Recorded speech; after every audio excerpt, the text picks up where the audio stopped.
on these issues in a local manner.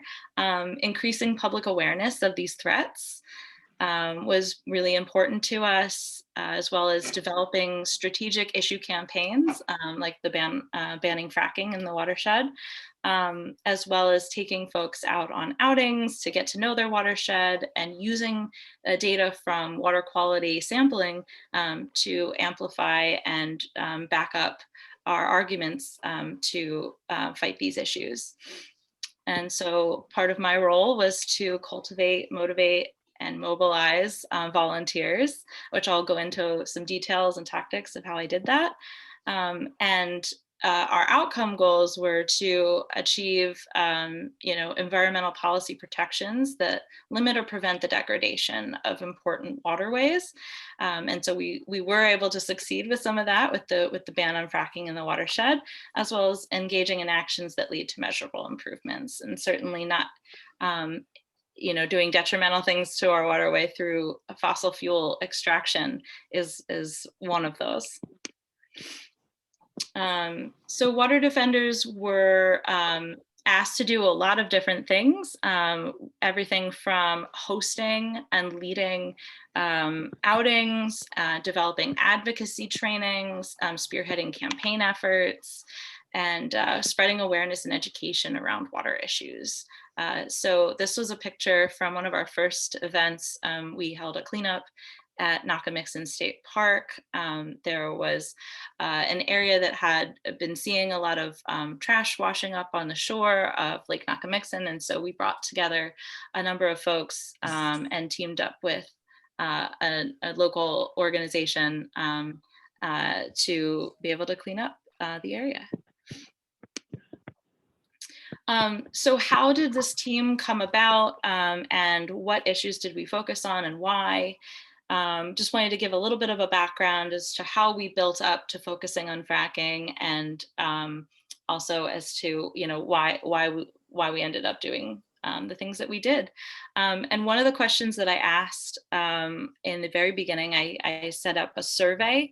I used SurveyMonkey, but you can use any survey system. And I asked folks why they wanted to volunteer with us, what their issues were, why they were interested in water quality, how often they wanted to volunteer, who they've been involved with previously, if they knew what watershed they lived in. That was a tricky question.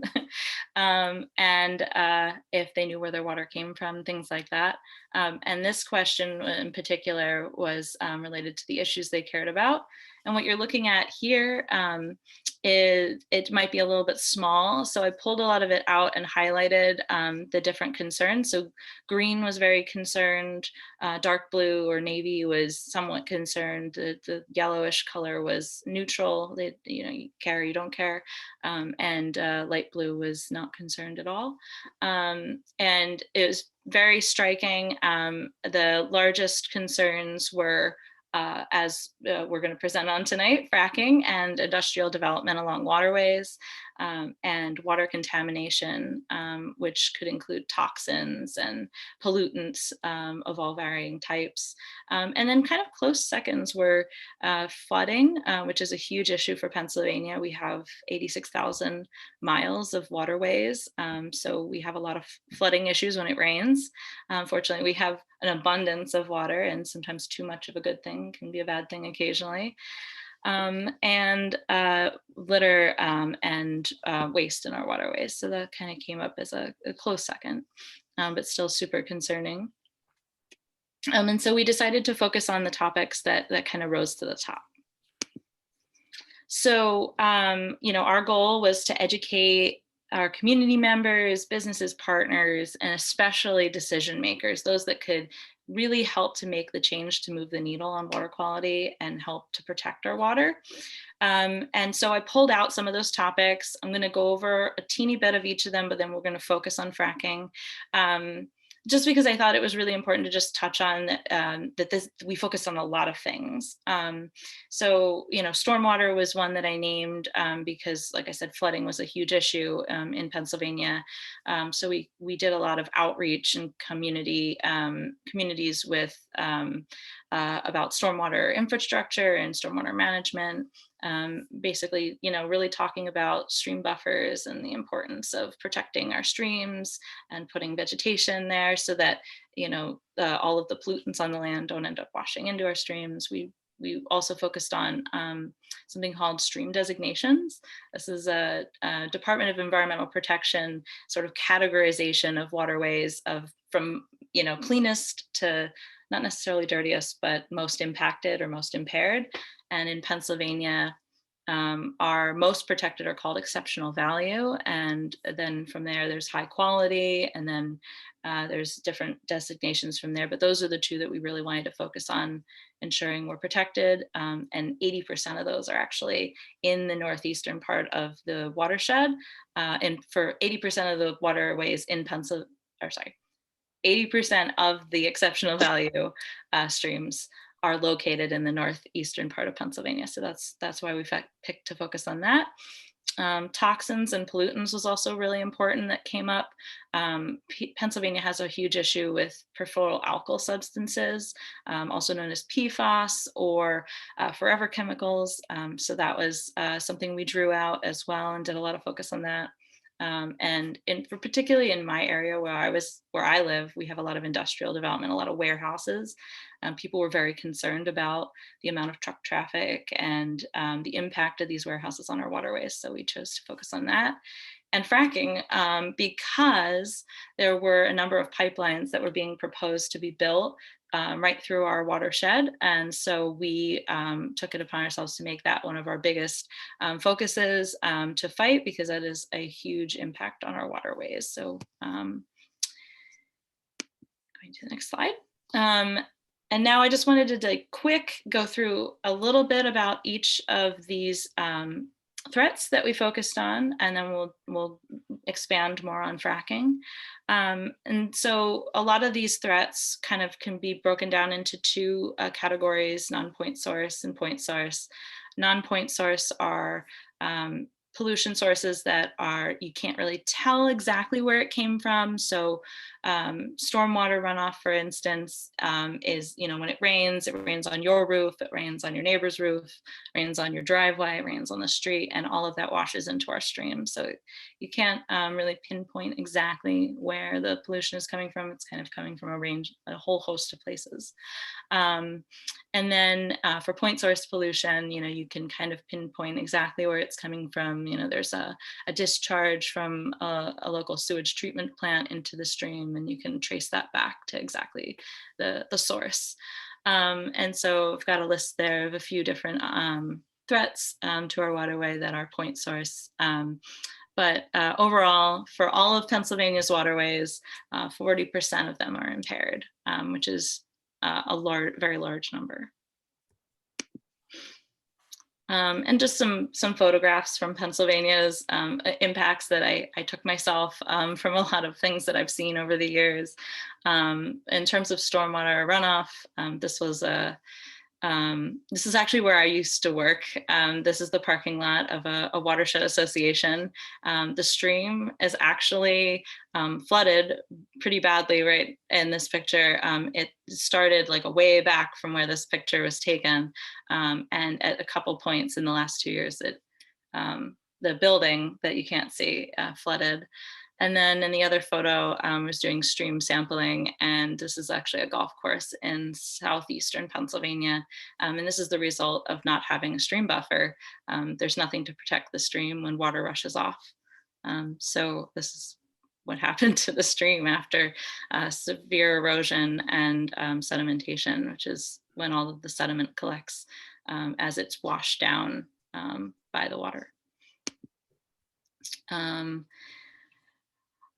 I'll kind of glaze over this slide a little bit, but in terms of stream designations, the remarkable fact here is that only 2% of Pennsylvania's waterways are this pristine. and 80% of them, like I said before, were in the northeastern part of the state. So we wanted to protect those. And it just kind of details a little bit of what I was talking about before. And so it's just a couple examples of some high quality waterways and exceptional value streams that are located in the Poconos. This is another issue we focused on, just a litany of toxins and pollutants and chemicals. So you've got your litter, your sediment, your single-use plastics. And up in the northeastern region, we also have legacy pollutants such as heavy metals from acid mine drainage, legacy mines that they closed, but they're still draining into our streams. And so we have a number of projects to protect those. So these are a lot of the issues we focused on. And in the Lehigh Valley in particular, we have a lot of warehouses. We had some logging occur in an old growth forest that was right next to the Delaware. So the trees that would have been protecting the soils were no longer there. And then this is actually a photo of Bethlehem, which is the heart of the Lehigh Valley. And this Bethlehem steel stacks, famous Bethlehem steel stacks are there. You can kind of see the difference between the forested side and the built up side. And so we just wanted to create a lot of education around a lot of these issues, illustrate the differences between a healthy and an unhealthy stream, and bring the attention of these issues to our community and to our decision makers. And that brings me to the last issue that we focused on, which is the one that I'm going to be speaking about tonight, which is fracking. And for those of you that may not have fracking occurring in your state or in your area, I just wanted to go over briefly what fracking is and why we're so against it. And that is, it's a commonly referred to term for this very awful and destructive process called hydraulic fracturing, where water and sand and chemicals of unknown natures are sent underground into fissures in our rocks and shale rock deposits under high pressure to dislodge gas deposits. And in Pennsylvania, we have a very large shale rock formation called the Marcellus Shale. And in this picture, you can kind of see how much of Pennsylvania that covers. It's really huge. It's most of Pennsylvania. And the Delaware River watershed is kind of from Chester and Berks and Carbon up through this way. So one of the reasons we were really concerned about fracking was because of this northeastern area being part of the Marcellus Shale. We knew that there were companies in the fracking industry that were interested in extracting those gases and then shipping them overseas or transporting them elsewhere. And so there were companies that wanted to build pipelines right through our watershed. And there are some pipelines there are many pipelines actually throughout other parts of Pennsylvania, and many injection wells and fracking operations occurring in western and sort of north central Pennsylvania, but we've been spared for the most part. And so we really took it upon ourselves to make sure that our watershed was protected. And I'm going to go into a little bit about why this is so concerning. Fracking has a lot of issues that it causes, everything from polluting our air quality through the gas emissions to contaminating drinking water sources from pipeline leaks and spills, harming wildlife and plant life in our environment and habitat, creating situations for habitat loss when they're building a pipeline. Can cause significant health issues for people living near pipelines, from everything from the air they're breathing to the water they're drinking, as well as it's a significant contributor to climate change. a pipeline company or fracking company may propose that it's a cleaner form of energy production, but actually the entire process, everything from extraction to distribution of the gas to transporting it, gases can escape. And the gases that are mainly emitted through fracking activities are methane. And methane is actually 80 times more potent than carbon dioxide. And so it's a significant cause of our planet warming from greenhouse gases. And so it's a really big issue that expands beyond the watershed and impacts people beyond our boundaries. But we can definitely do something about it. The oil and gas companies may say that the energy is cheap and efficient and effective, but it negatively impacts tourism and recreation when you have a pipeline going through a beautiful forested area or cutting down a really important wetland. So it may create millions of dollars for or billions of dollars for Pennsylvania's economy, but it's also significantly impacting Pennsylvanians' health and welfare and their futures and the future of our water quality. And the biggest concern is that we don't know what the chemicals are that they're utilizing to do the fracking and to create the fissures in the rocks. So we really need to be cautious of anything that comes from these companies, since they are exempt from really having to follow a lot of rules like the Clean Water Rule, the Clean Air Act, Clean Water Act. They're not really held to those standards. And so I took a few photos from a pipeline project in Lebanon County. These are the part of the Atlantic Sunrise pipeline that was being built through the Soterra Creek watershed. But this is in the Susquehanna watershed, but it was kind of like a foretelling of things to come that we were really concerned about. And so maybe you've seen pictures like this, maybe you haven't, but these pictures really kind of are very telling about how impacted our environment is. The first picture you see, there was groundwater contamination from this farm where they're building the pipeline through, and they hit an area where groundwater started coming up, and they kind of sectioned it off. But you can see, like, if it were to rain, there's nothing to protect the water from receiving any of the chemicals or any of the materials that they're utilizing to build the pipeline. In this picture here, oh, sorry, go back. I realized I clicked. This line right here is actually the stream. This is Soterra Creek here. You can see it better in this picture. This is the water body. I'm standing over here in this picture. But this is kind of the pathway through.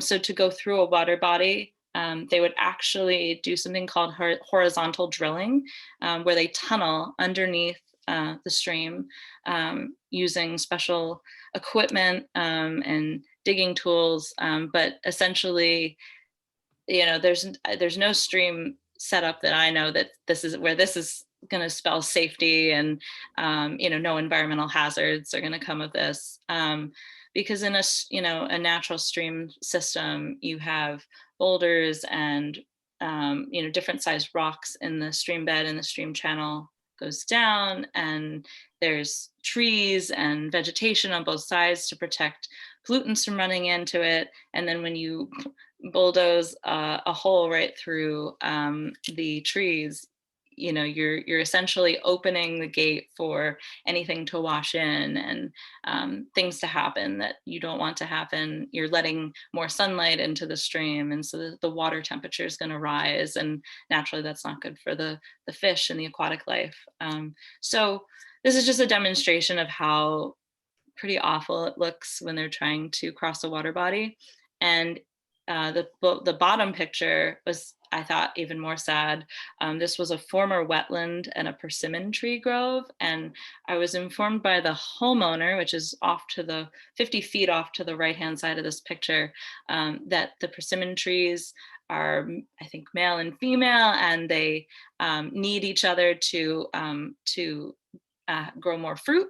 And there was only like 1 or 2 trees left after the pipeline company basically said, you know, we're going to take this property by eminent domain, and we're going to build the pipeline to go right through. And so I thought that was like incredibly heart-wrenching for the landowner. And it just, you know, was really terribly sad. This is right next to Fort Indiantown Gap, which is military base, I believe, or closely related with the military. And, you know, it's just amazing to me that they would build it so close to some protected lands, and that in a wetland, which is a really important area to protect. And so it just gives you an idea of the destruction that this can cause. In the Delaware River watershed, we had a de facto moratorium on fracking for a number of years. And so it was kind of like a pause button on fracking. But we had a number of proposed pipelines, companies that were trying to build in our watershed.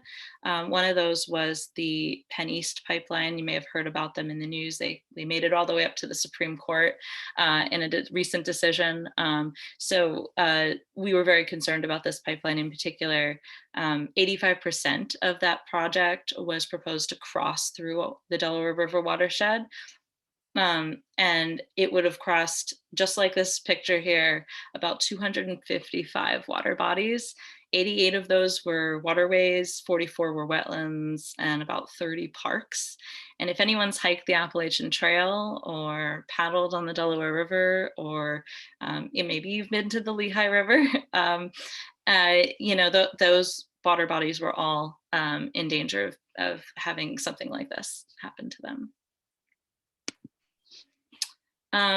So, you know, with all of the stressors combined, and especially with the fracking issue that we were facing, we felt that it was imperative that we do something, but that we don't kind of look at it as a one issue problem, that we look at it holistically, that there's a number of different things happening, and it's the cumulative factor of all of these impacts together that is creating the big threat for our watershed. So what did we do about this?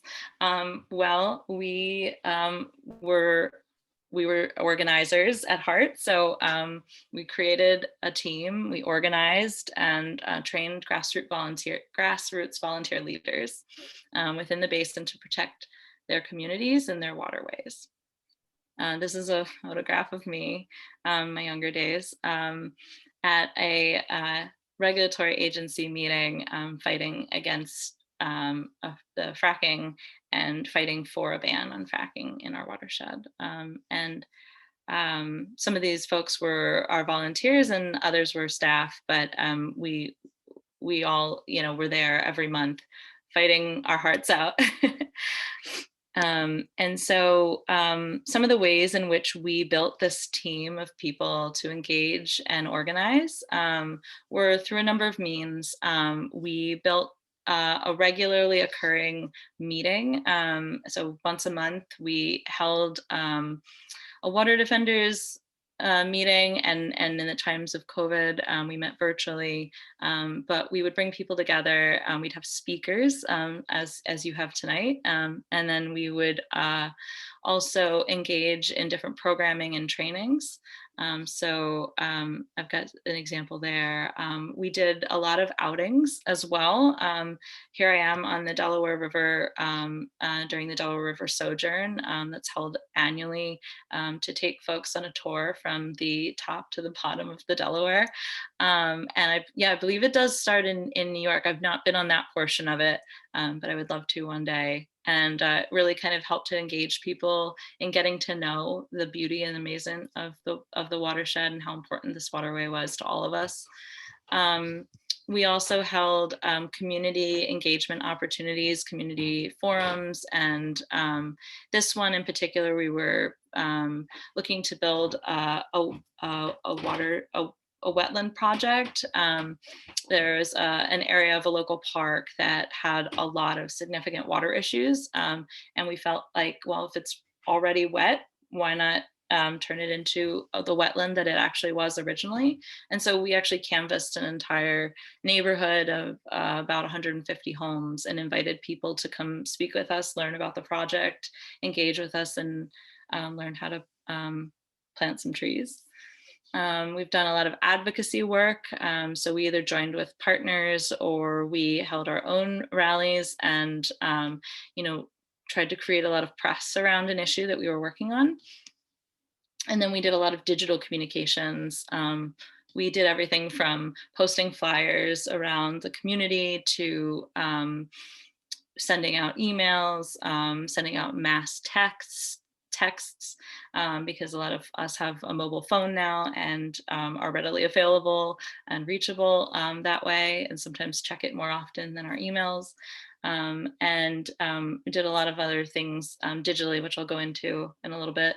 But just an example of the litany of ways that we reached out to recruit volunteers for our team.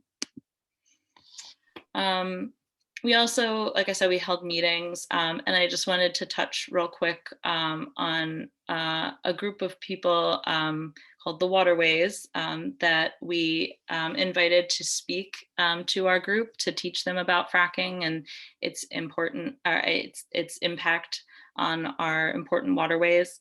And they bring with them this giant poster of featuring a really beautiful drawing of how fracking impacts wildlife and our environment.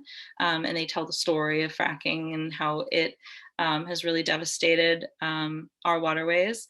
And they kind of go through this sort of role-playing game, if you will, of a town hall meeting. And if you were to meet with the Department of Environmental Protection and try to tell them to stop a permit for a pipeline company, how would you do that? And they give you different roles. And so we invited them to speak to our volunteers. And then we felt that it was incredibly important in terms of any kind of campaign that you're fighting to understand the basics of a successful campaign, how to build one, how to create a lot of media and press around your issue, because our real goal is to get our story and our narrative out there to dominate the news and create a lot of negative press around the issue we're fighting. So we talked a lot about letters to the editor and how that can be very influential. And particularly the people paying most attention to those would be our legislators. And so we really wanted to engage folks and teach them how to meet their legislators and talk about an issue that they're engaged in and share what they're concerned about in their community. And so those were some of the things that we utilized in our campaign to fight fracking.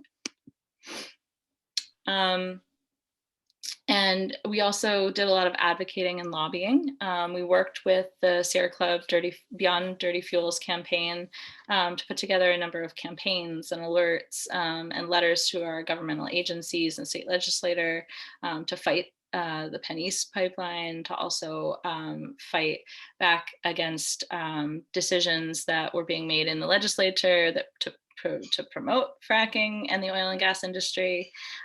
We had to do a lot of messaging. And so we did, like I said, everything from texting to social media to calling all of the folks that would take action on one of our alerts.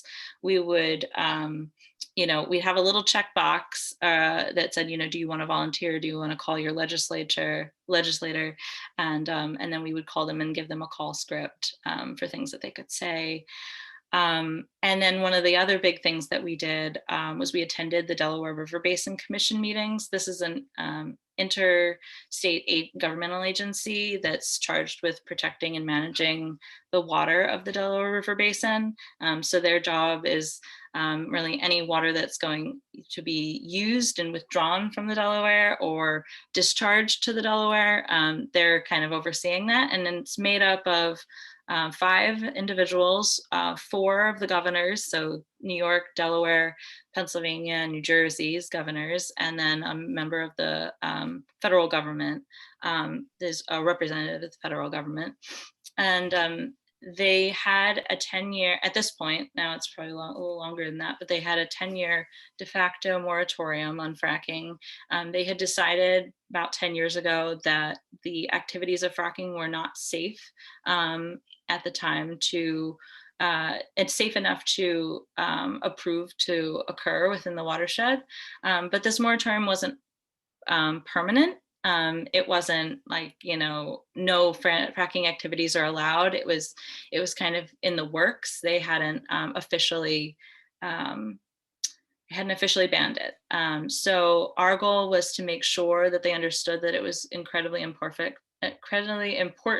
to uphold that moratorium, as well as incorporate some activities that they had kind of tried to say, well, these can maybe happen. And that would be importing fracking wastewater into the basin from other areas of Pennsylvania, from other places, as well as exporting water that was just drawn from the Delaware for usage in other parts of the states for fracking.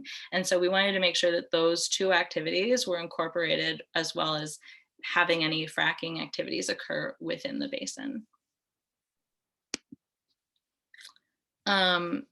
So in terms of our tactics that we utilized here, there were quarterly business meetings of this intergovernmental agency. I'm hereforth going to refer to them as the DRBC.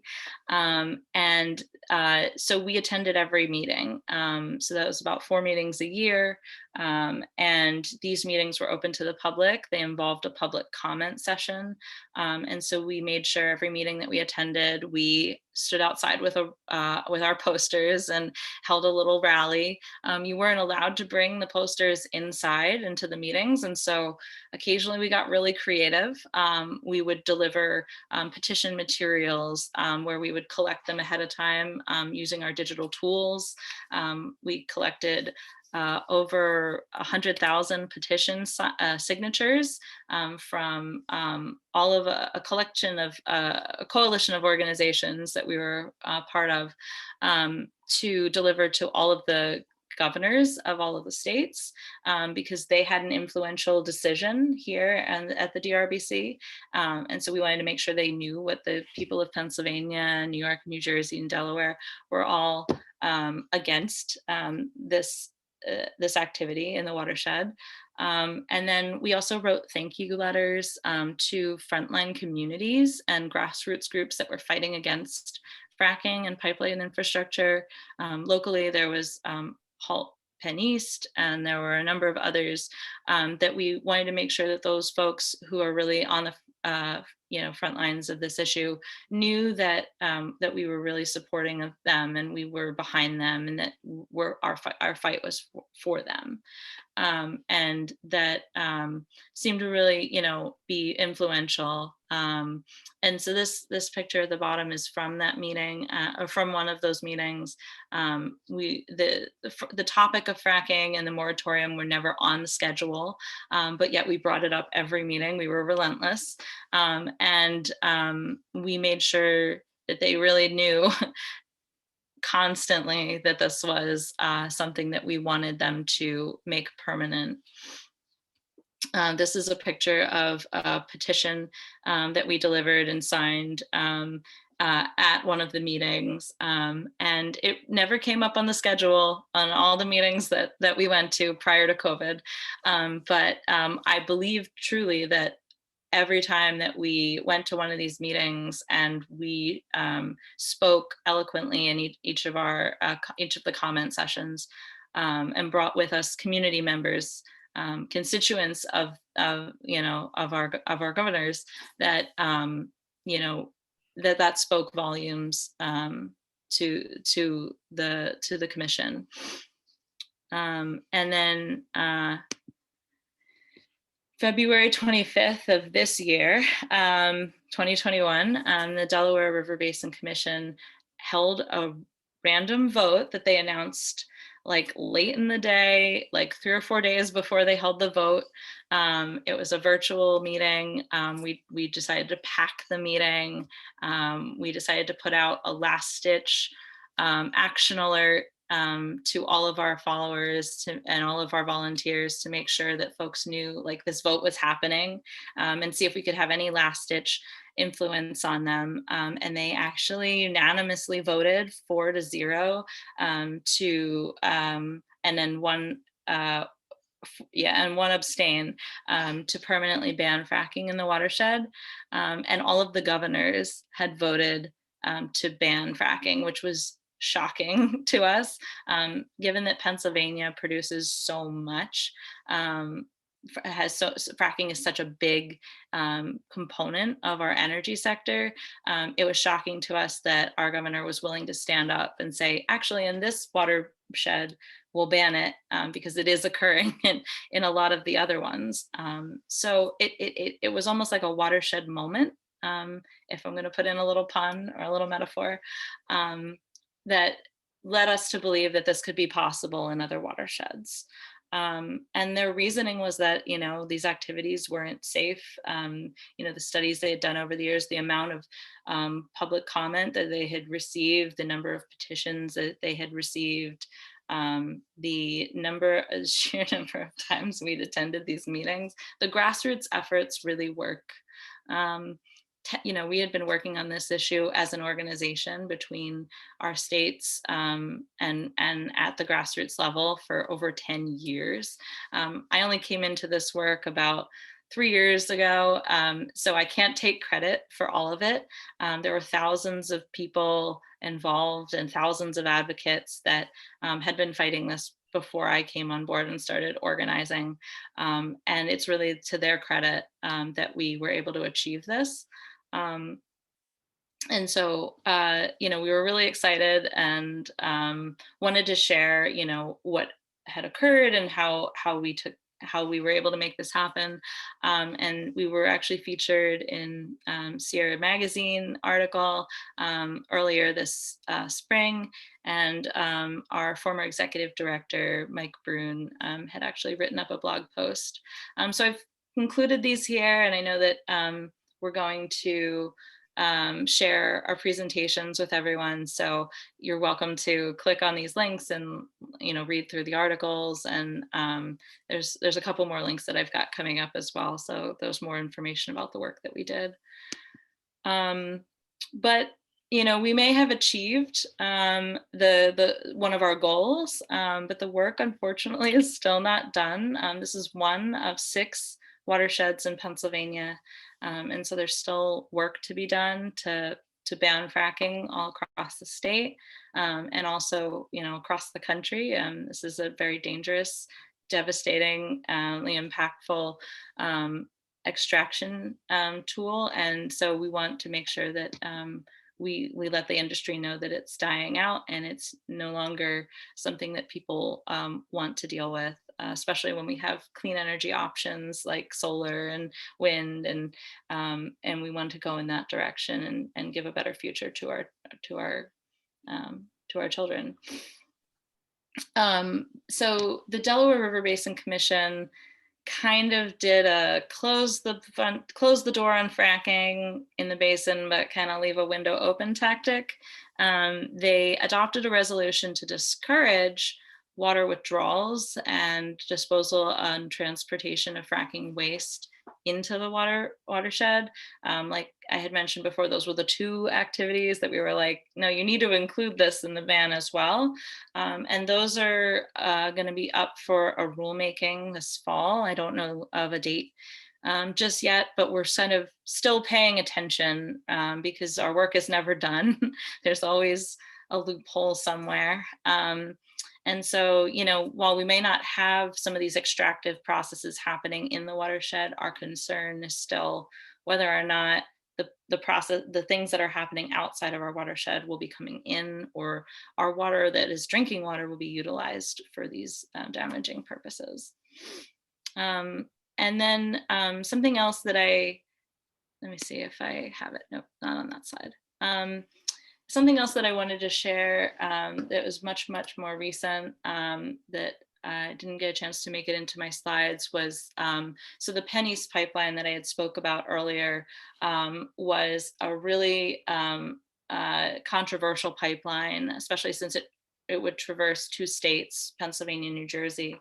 And New Jersey had really stuck its ground and actually denied or declined to issue Clean Water Act permits for the project in 2019. And they had really cited that they, as a state, that they had the right to protect state land, and the pipeline company said no. The Federal Energy Regulatory Commission, or FERC, has the power to give us federal abilities to take land by eminent domain.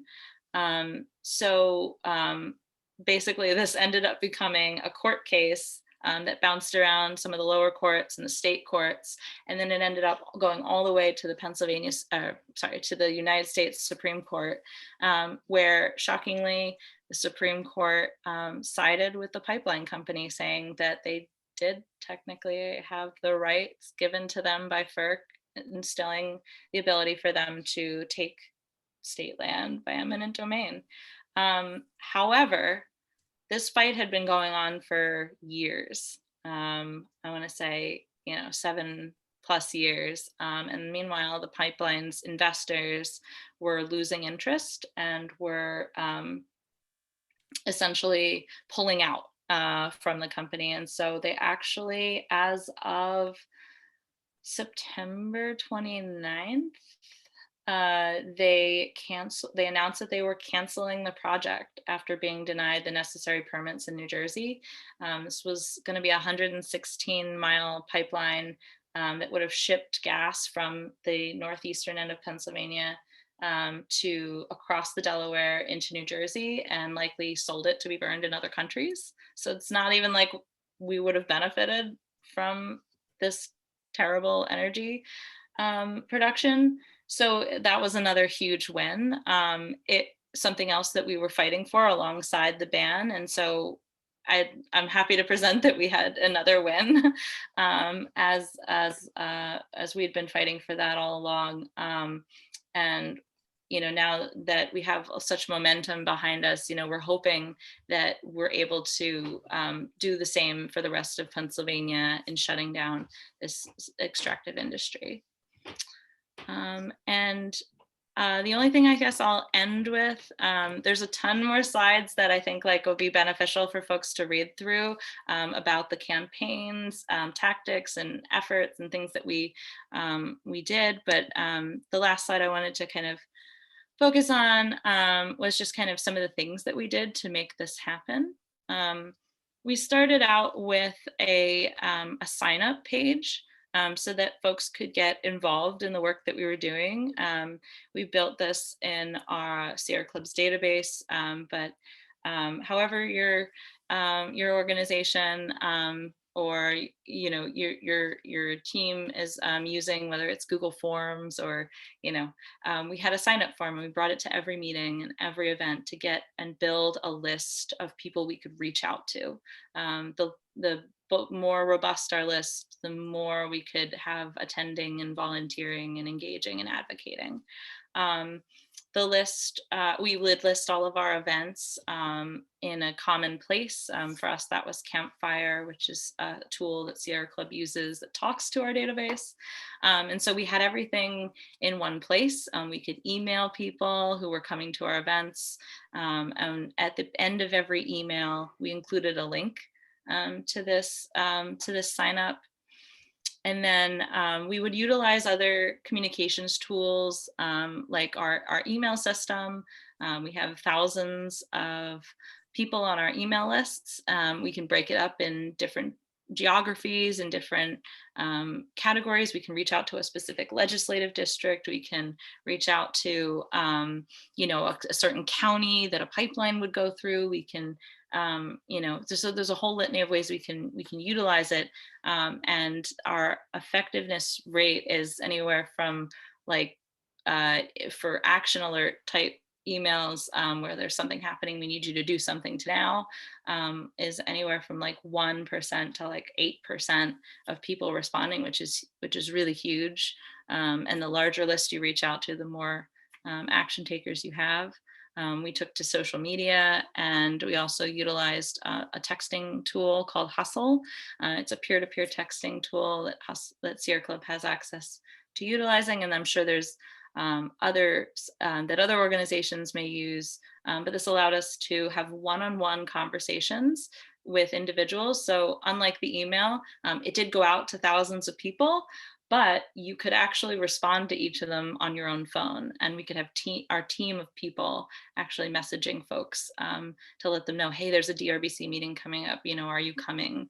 Hey, the decision is DRBC is deciding and they're going to vote, make sure you let them know that you oppose fracking in the watershed. So we could do that through texting, and then we did everything else, the in-person way, one-on-one meetings with volunteers to bring them up the ladder of engagement, following up regularly to anyone that is interested. We'd make sure to send them an email or a phone call, as well as hosting meet and greets and educational events. And there I am with one of the volunteers, when we would bring a bunch of engagement opportunities, volunteer opportunities, educational documents. And so, it's just really kind of like a holistic, online, offline, everywhere we could reach people. And just to kind of end with, I wanted to just share with you some ways that you could engage with us. You can either sign up for our opt-in list, or you can join our PA water quality team, which is what eventually the Water Defenders turned into. This is now a statewide team that focuses on water quality issues. And they meet regularly, and they have a whole list of priorities. So I've shared their information in this link here.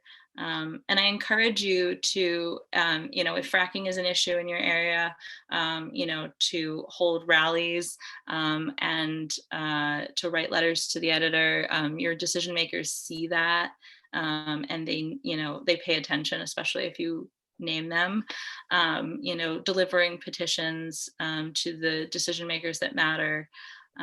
These are some of the really beneficial ways that we utilized in our campaign. And if you're in Pennsylvania, this is a little Pennsylvania specific, I have a link here to find your representative and their contact info. But any state that you're in, make sure to reach out. They're listening, and just, you're as a constituent, your message is influential. And I constantly encourage you to get outdoors with folks, take them to see these waterways that are being impacted. I have a link here to the Pennsylvania chapter's website. We have all of our events on the front page, but make sure your events are visible. Make sure you take people outside. If you want to become an outings leader, I know Sierra Club has a great program for that. And just getting people's hands dirty and creating a lot of educational materials.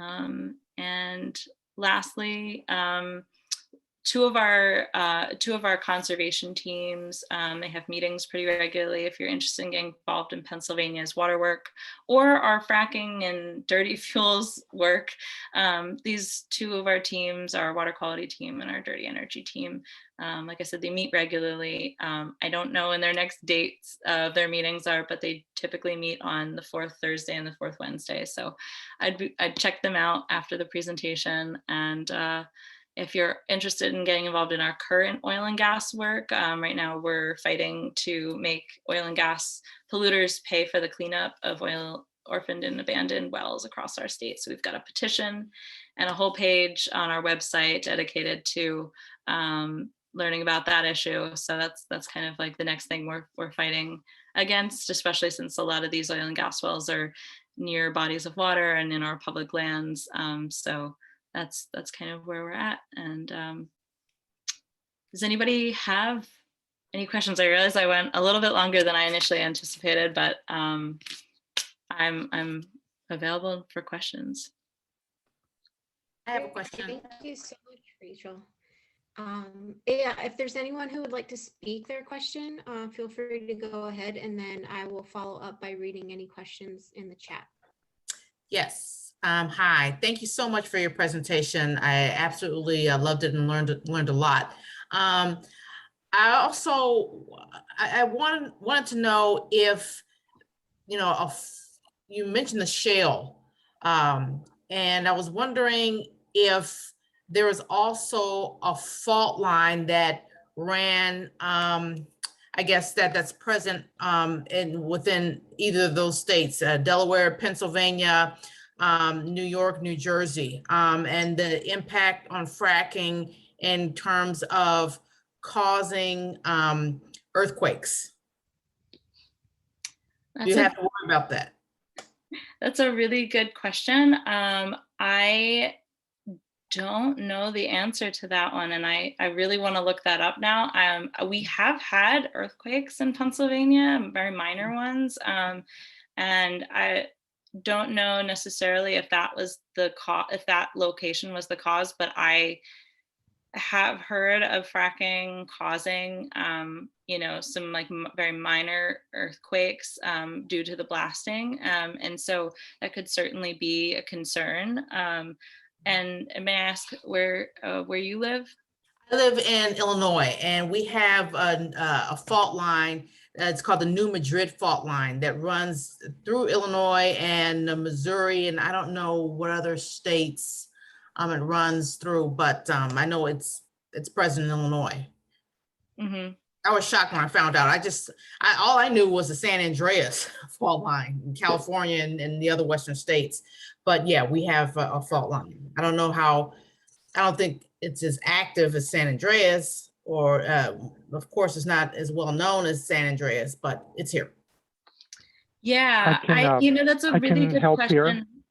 Oh, I'm sorry. Did someone jump in? Hi, this is Gary. I can help a little bit here. I'm from Illinois, and I grew up there, and we learned about the New Madrid fault from a huge earthquake that was in the early 1800s, and it is potentially a big problem. Most of the fracking problems with earthquakes are related to the injection of the wastes deep into the earth, which can, of course, leak into the groundwater, but they're not supposed to. And the exception is Oklahoma, where the U.S. Geological Survey documented quakes from the fracking itself.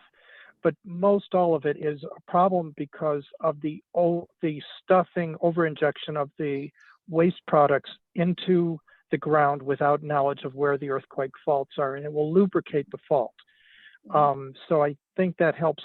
And yes, it's true that that's not a major problem in the Northeast, but the injection of the wastes includes the injection of what was once fresh water before it was injected into the wells. And in drought-stricken states, this is catastrophic, because if anyone tells you, like California regulators and the industry both spoke like, conjoint twins, that don't worry because the amount of water used in fracking is no more than the water used on military golf courses in California. And I'll answer, yeah, except that when the water is wasted on the golf course, it evaporates into the sky or goes into the ground. But when you inject water deep into the injection wells, then it's lost forever from the hydrologic cycle. So, you go to the slot machine and it only eats 2% of the coins you plunk in, and you know how long your money lasts, right? It's like that. So I just wanted to offer that advice on injection wells, which are incidentally the preferred method of waste disposal by the EPA. In Pennsylvania, as last I heard, they will dry out the residue from the produced water, the waste products from oil and gas wells, and distribute them as a de-icer on the roads in the wintertime. Mm-hmm. It's toxic, but they do that, at last I heard. Yep. I have also a question for you, Julie, if I can. Well, there's Um, several people have questions in the chat, But Gary. I can't get into the chat because I'm on the phone, so I can hang up and not No, that's participate, okay. but- Can you wait your turn again? Well, okay, as long as you know I'm in line, sure, Sure. Esther's very smart. She can keep track of you. thank you. Yeah, actually, I think it's best just to let everyone ask in person and then, or, you know, like verbally. It would be easier that way. So Gary, please feel free. Oh, thank you. Okay, I'll be brief. Okay, so I just want to raise the distinction between fracking and other kinds of oil and gas drilling.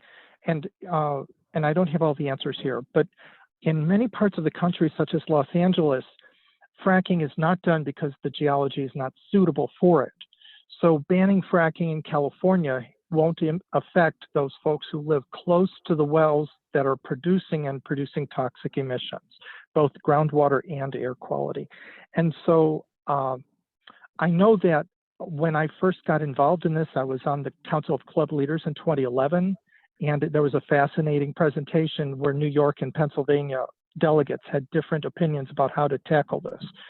So I just want to raise that because for some folks, fracking is a serious problem. It uses tons more water than conventional drilling. But in some other ways, including the waste disposal, they're both problems. And so we're seeing more of this broadband approach to the oil industry regulating it to protect public health. And I'll leave it at that.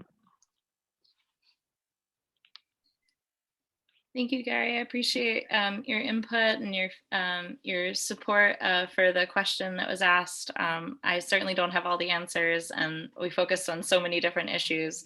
So I certainly appreciate your input there, and the information is really interesting because I've lived in Pennsylvania my whole life, so I haven't really seen exactly how it impacts other parts of the country. But that's very fascinating information.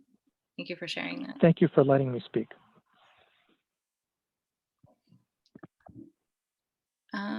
I don't know, Debbie, if there's someone going to read the questions in the chat, or if I should just kind of Yeah, scroll. Esther was supposed to read the questions in the chat.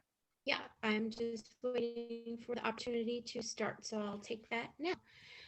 So the first question is on the topic of legacy mine. I think you mentioned that briefly, and people wanted to know, are those coal mines, or what resources were we talking about there? There was a whole mix. There's one area up in the northern part of Pennsylvania that had it was a zinc mine, and then most of them were coal mines. Yes, and that was kind of because the northern eastern part of Pennsylvania was an anthracite coal region, and historically, coal was mined in like Palmerton, Lehighton, and some of those areas, and then transported on by train down through to our major cities to power things. But in those areas, they had developed residual metals like iron and zinc that were kind of polluting the waterways at very high levels. So that's something that some of our local volunteers really focused on, and so something that we had also become concerned about. So I hope that answers the question. Absolutely, yeah. Fantastic. So in the photos, we saw some images of a pipeline, and I actually wondered, was some of the pipeline built before the moratorium was enacted, and what is the timeline on everything there? Sure. So that pipeline in particular, I might have mentioned it, but that was actually taken in Lebanon County, So it was more in the Susquehanna River Basin, and fracking has already been, or pipelines have been built in the Susquehanna River Basin. Unfortunately, the Susquehanna River Basin Commission didn't take the same stance as the Delaware River Basin Commission on fracking. And so some of those things have been occurring. I hadn't spent as much time in that river basin to know the details of why. But when I had done that tour, I had learned that, yeah, like that was what it looked like, and that was what we had to look forward to if we didn't have the moratorium in place. So yeah, so it wasn't in our watershed, and so to my knowledge, there aren't pipelines that are, unless they're like, you know, legacy, you know, oil pipelines. There's no gas pipelines that I'm aware of that. That one was in the Susquehanna. And the next question is, where does the water used in fracking come from? So generally it's freshwater resources. So that's one of the concerns that we had in the campaign, was to prevent the withdrawal of freshwater from the Delaware River to be utilized for fracking purposes. So it's essentially people's drinking water. Okay, and then I think we sort of had the answer to this follow-up question, and it just moved on. There it is. So what do they do with the wastewater they don't need? I know we're speaking about injection and things like that. What are all the different ways that the water has been disposed of, if you didn't mention them before? So for the most part, they're usually, you know, it's really too toxic to put back into the streams, and to go through a wastewater treatment facility. So there are facilities, there are like very limited facilities in the state that are specifically designed to treat fracking wastewater. But they're really expensive to run, and they're very limited. And so I'm not sure that they're as effective as they could be. And then the second way that fracking wastewater is disposed of, as a lot of times the residuals from it are disposed of in landfills. And so actually we're starting to build another campaign to fight fracking waste that is going to that is being given to landfills. And so what happens when you know, landfills, you end up having something called leachate, or where, like, you know, when it rains, all the water that leaks out of the landfill carries with it a litany of you know, terrible toxins, including radioactive materials. Like radium is one of the ones we're really concerned about. And so you've got terribly toxic water coming off of these landfills, because there's really not a lot of places for it to go. So that is one of the disposal methods as well, and it's really unfortunate. So we are starting to build a campaign to fight that. Okay, if I could contribute here. Yeah, Pennsylvania exports a lot of their fracking waste, and as DNC, construction and demolition. They mix it with wood product and call it construction debris, and it is shipped into landfills in New York State in large numbers, and it's really it gets into the leachate, they bring the dump trucks in, and they go through a radiation reading devices that are only for gamma and radiation, but these are alpha and beta waves. And so it gets into the leachate, and not only that, but waste. They have found that they just recently found that one of the proprietary products in frac waste, of course, to make the drilling more lubricated, is PFAS.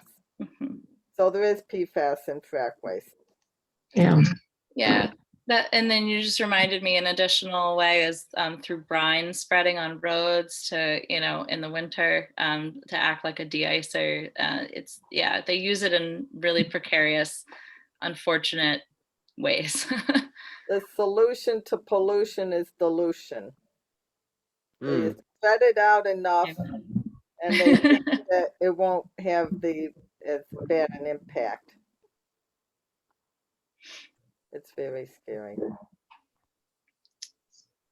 You know, there's one landfill in Western Pennsylvania that, as a disposal method, has been trying to get an air quality permit approved, where they would evaporate the water in the waste and then, you know, have the residuals behind. So then they would put it into the air.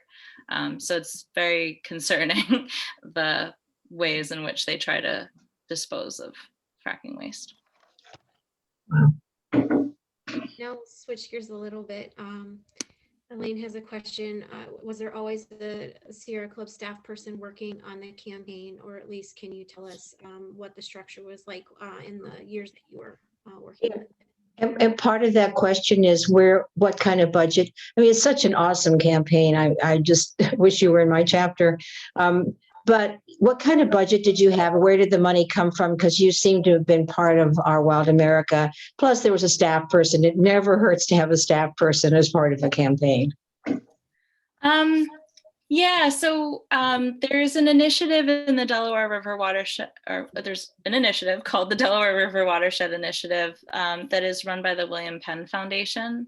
And they're based in Philadelphia, and they fund watershed water quality work. Their main goal is to uphold the Clean Water Act of swimmable, fishable, drinkable waterways in the watershed. And so they've enlisted organizations up and down the watershed.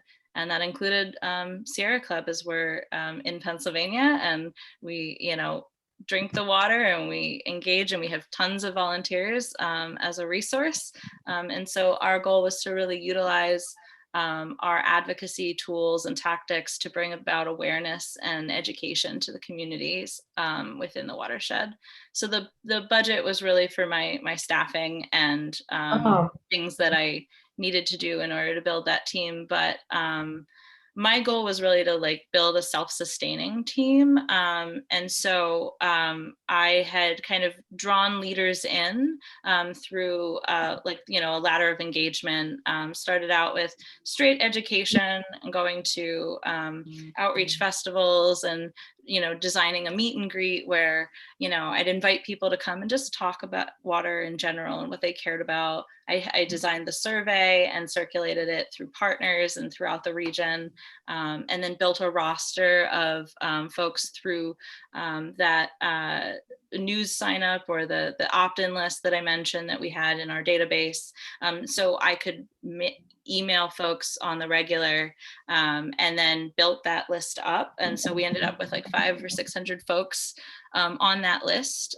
Several of them constantly were coming to monthly meetings that we installed. And then once they started coming to meetings, started learning about the issues, a lot of them wanted to engage further. They wanted to become Sierra Club outings leaders. So they wanted to host the outings, went through that training, and then they were able to lead an outing and talk about the issues. And others of our leaders went through trainings on how to build a campaign, how to meet with your legislator, how to advocate, how to organize. And so the goal was really to build a team of self-sustaining volunteers that could continue on without me. And that actually translated into our PA water quality team that is operational on its own, that is existing and meeting monthly and focusing on all of these issues at a state level. And really focused on a lot of legislative efforts to protect clean water. So the only money was your salary? There's nothing, the Sierra Club didn't fund you for anything at all? No, so there was a number of, there was some of my funding would come from like the Dirty Fuels campaign and, It did, yeah. Different campaigns that we work on. Okay, because it does take money to do some of what you did. Yeah, I think like part of it was reserved for some of the things that I worked on, but I mostly worked through it was a grant fund, and it had a certain time frame, and it has since expired. But now I'm working through the dirty fuels and Beyond Coal campaigns primarily, as well as other funds on energy work. So I'm still working on energy and fighting fracking, but now I'm on the very, very digital communications end of things. Oh, you can't. Thank you. You're muted. Is the dirty fuels paying at all? I'm just curious about if the Sierra Club is funding, how much of it, because it's hard to get funding sometimes. Yeah, so there's I'm not sure how that actually works. I don't know the nitty-gritties. But in terms of like, so the goal was originally to like, or what we found was really successful, was having a staff organizer initiate and then kind of build the team, and then once the team was structurally sound, had a sort of a leadership and governing structure, priorities, understood how to do organizing and utilize and had access to the tools and training, they could really operate on their own, and then if they needed funding for things, that they could turn to Sierra Club's campaigns for that support.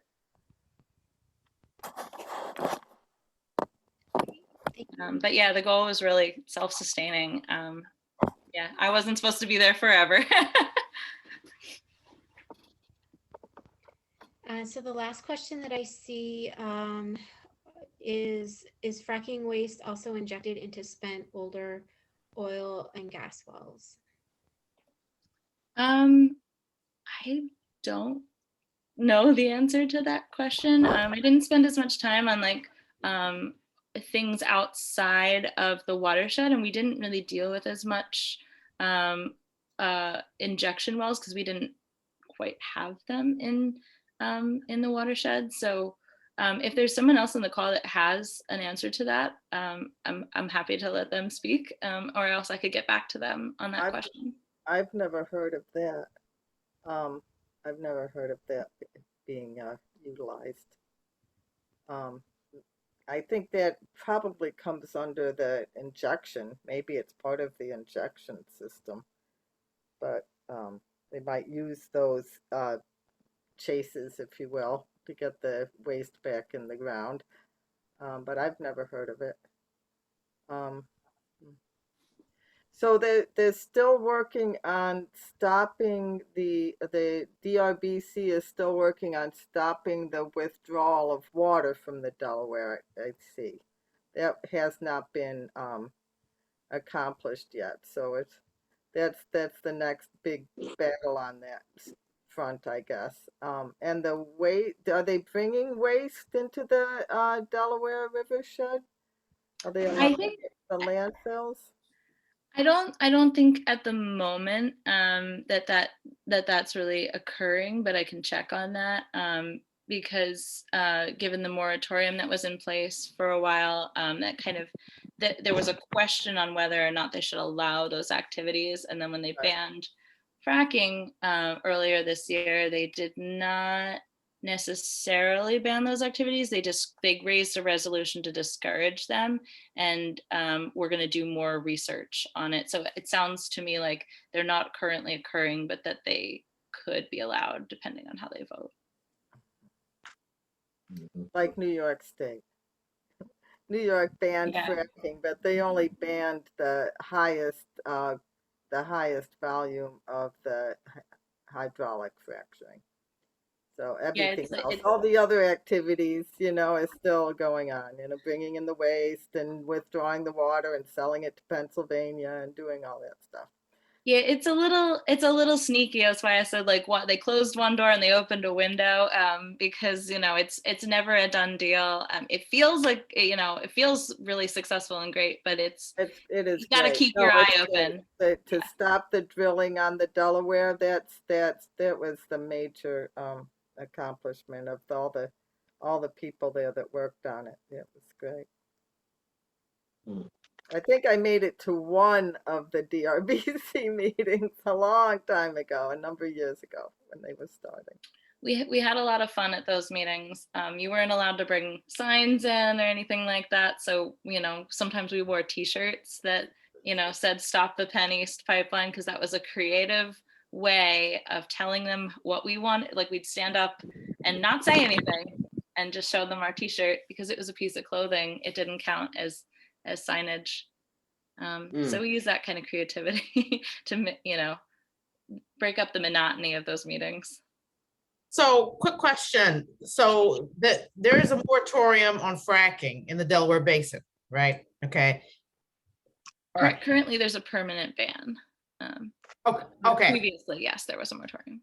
Okay, but then I think I heard you say that stopping the withdrawal of water from the Delaware River is a priority to prevent what? To do what, So to prevent the usage of drinking water for being utilized for fracking elsewhere in the state or outside of the state.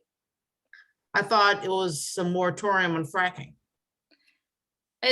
So similar to what Anne was saying, it's so in terms of injection wells and actually fracking, there's a moratorium, there's a ban on that.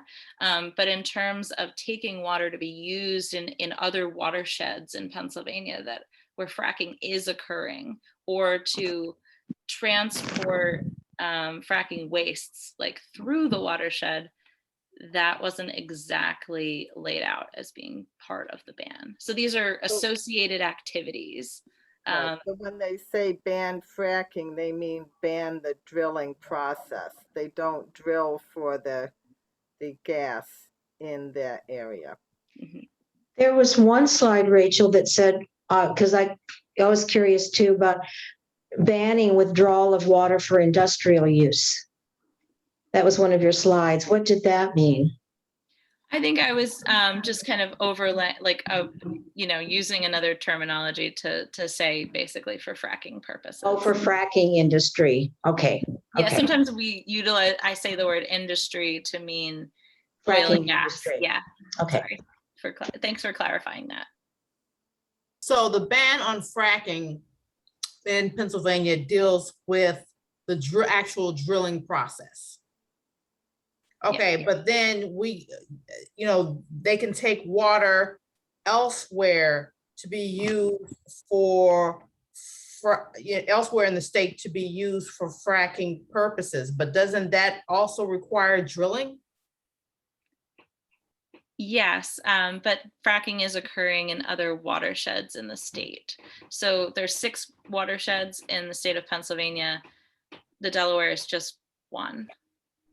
And in the Susquehanna, and especially in the Ohio River watershed that connects to Ohio and northern part of New York, that area has suffered a lot of injection wells, and fracking industry is really big there. So is the ban only in your Delaware watershed or only in that one watershed? I think that kind of hits the question Nicole has. So yeah, watersheds where fracking. So it's not been banned in the state. No, but just in that one watershed. Okay. Yeah. Okay. And that's why it was such a interesting, we were so blown away that this was possible, because Pennsylvania is a huge contributor to the fracking industry. We have lots of pipelines and lots of injection wells all over the state. It's just in the Delaware River watershed that this is not occurring. Well, okay. I wonder if it's not the success of it has not to do with the fact that the Delaware River is a border river. The Susquehanna goes through the middle of Pennsylvania. The Ohio goes through the middle. The Monongahela and they go through the middle. So that might be why the Delaware River shed was able to be banned. Well, we also have, states like Delaware that are voting there as well. And Delaware has the Delaware Bay, which is a really key, important part of, it has a lot of significant wildlife to preserve. And so they, Governor Carney of Delaware's, was always in opposition. The other thing is that the governors of Pennsylvania, New Jersey, and Delaware had met in 2019 to sign a compact, another commitment really to preserving the Delaware, and they had recommitted to protecting it from things like fracking. And so they were kind of almost officially saying what they had said previously, only in like a little promise. And so there had been like a number of cases where we had seen they were moving in this direction, but we weren't entirely sure at first.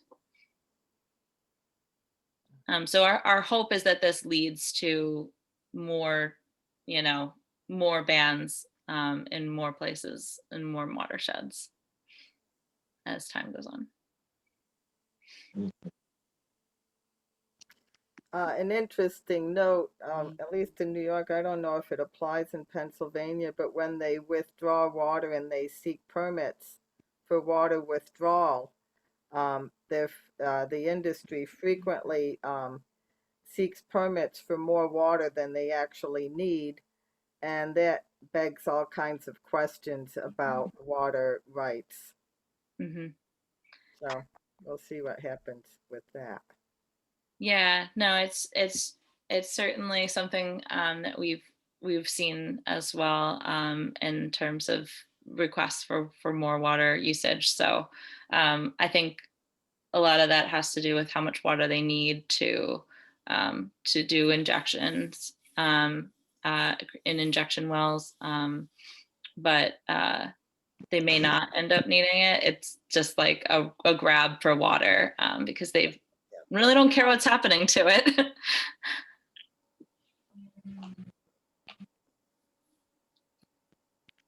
Okay, are there any other questions for Rachel? If not, I'll hand it back to Debbie for any closing remarks that she may have and instructions for tomorrow. So tomorrow morning, we're going to start again. Hope everybody does have a program, and